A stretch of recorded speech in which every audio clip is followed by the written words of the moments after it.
கர்த்தருடைய பரிசுத்த நாமத்திற்கு ஸ்தோத்திரம் உண்டாவதாக. கர்த்தராகிய இயேசு கிறிஸ்துவின் நாமத்தில் உங்களுக்கு கிருபையும் சமாதானமும் உண்டாவதாக. இந்த நாளுக்குரிய தியானத்திற்கான தேவ வார்த்தை எரேமியா அதிகாரம் 23 வசனம் 20. கர்த்தர் தம்முடைய இருதயத்தின் நினைவுகளை நடப்பித்து நிறைவேற்றும் அளவும் அவருடைய கோபம் தணியாது. கடைசி நாட்களில் அதை நன்றாய் உணர்வீர்கள்.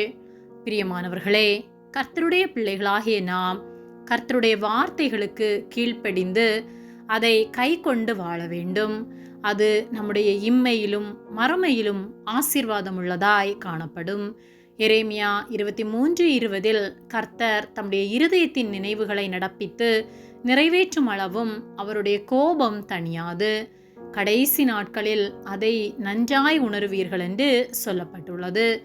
நாம் கர்த்தருடைய வார்த்தைகளை விட்டு விலகி அவருடைய வழிகளில் நடவாமல், அவருக்கு கீழ்ப்படியாமல், பொல்லாத வழிகளை நாடி உலக ஆதாயத்திற்காக உலக ஆசை இச்சைகளுக்கு கீழ்ப்படிந்து அதற்கேற்ற வாழ்க்கை வாழ்வோமானால் கர்த்தர் தம்முடைய இருதயத்தின் நினைவுகளை நடத்தி அவருடைய உக்கிர கோபத்தை நிறைவேற்றுவார்.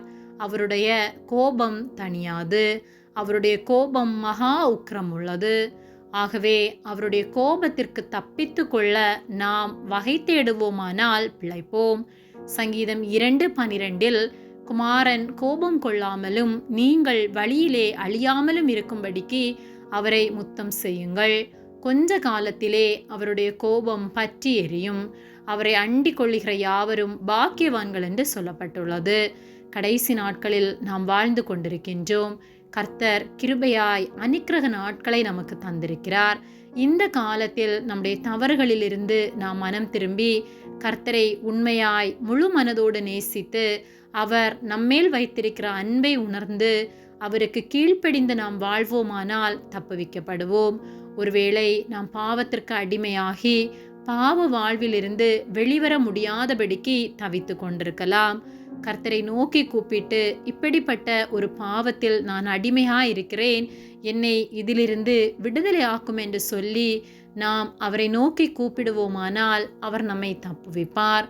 வெளியில் நல்லவர்களைப் போல நாம் காணப்படலாம், ஆனால் அந்தரங்க பாவத்தில் கட்டுண்டவர்களாய் நாம் காணப்படலாம். கர்த்தரை நோக்கி கூப்பிடுவோம். நம்மை விடுவிக்க அவர் ஆவலாய் காத்திருக்கிறார்.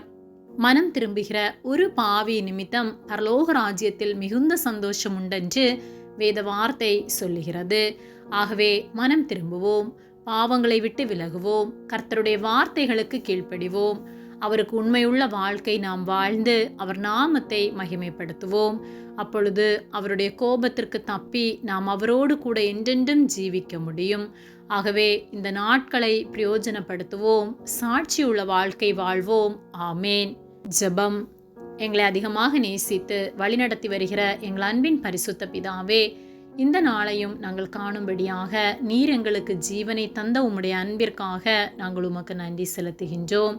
இந்த காலை வேளையிலும் உம்முடைய சத்திய வார்த்தைகளை நாங்கள் தியானிக்கும்படியாக நீர் எங்களுக்கு தந்த இந்த நேரத்திற்காக நாங்கள் உமக்கு நன்றி செலுத்துகின்றோம்.